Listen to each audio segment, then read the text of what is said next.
বাংলাদেশে গত 2020 থেকে 2024 সাল পর্যন্ত গত 5 বছরে দেশে অন্তত 6,305 জন নারী শিশু ধর্ষণের শিকার হয়েছে।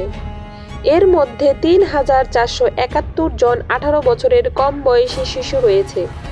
চলতি বছরের গত 2 মাসে দেশে ধর্ষণের শিকার হয়েছে কমপক্ষে 107 জন, যাদের মধ্যে 66 জন 18 বছরের কম বয়সী শিশু রয়েছে।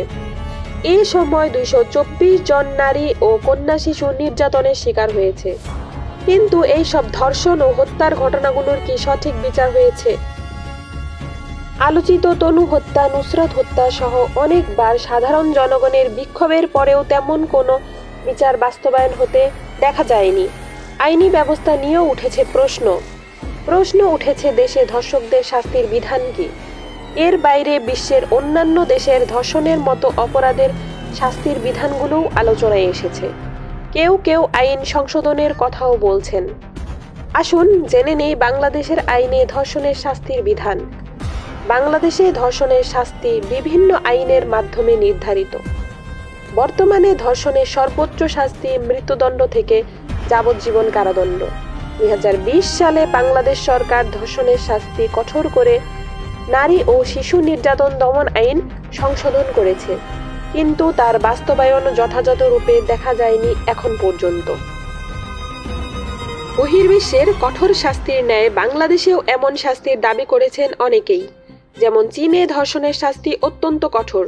যদি অভিযুক্তের বিরুদ্ধে মেডিকেল পরীক্ষায় প্রমাণ পাওয়া যায়, তাহলে কোনো দীর্ঘ বিচারিক প্রক্রিয়া ছাড়াই মৃত্যুদণ্ড বা আজীবনের জন্য নপুংসক করে দেওয়া হয়। মধ্যপ্রাচ্যের কিছু দেশে শরিয়া আইন অনুসরণ করা হয়, যেখানে দোষী সাব্যস্ত হলে পাথর ছুঁড়ে মৃত্যুদণ্ড কার্যকর করা হয়। তার মধ্যে সৌদি আরবে ধর্ষণের শাস্তি ইসলামী শরিয়া আইনের ভিত্তিতে নির্ধারিত হয়। সাধারণত অপরাধ প্রমাণিত হলে শিরচ্ছেদ করে মৃত্যুদণ্ড কার্যকর করা হয়। আফগানিস্তানে অভিযুক্ত ব্যক্তিকে জনসম্মুখে গুলি করে হত্যা করা হয়। উত্তর কোরিয়ায় ধর্ষণের অপরাধে দোষী প্রমাণিত হলে ফায়ারিং স্কোয়াডের মাধ্যমে মৃত্যুদণ্ড কার্যকর করা হয়। মালয়েশিয়ায় ধর্ষণে দোষী সাব্যস্ত হলে সরাসরি মৃত্যুদণ্ড দেওয়া হয়। মিশরে ধর্ষণের সর্বোচ্চ শাস্তি হিসেবে ফাঁসিতে ঝোলানোর বিধান রয়েছে। ইরানে ধর্ষককে মৃত্যুদণ্ড দেওয়া হয়। ফাঁসিতে ঝোলানো এবং কখনো কখনো পাথর ছুঁড়ে মৃত্যুদণ্ড কার্যকর করা হয়। এসব শাস্তির বিধান যেমন কঠিন, তাদের বিচার ব্যবস্থাও স্বচ্ছ। বাংলাদেশের আইন সংশোধন হলেও বাস্তবায়ন হতে আর কতদিন আমাদের অপেক্ষা করতে হবে, এটাই এখন সাধারণ জনগণের প্রশ্ন।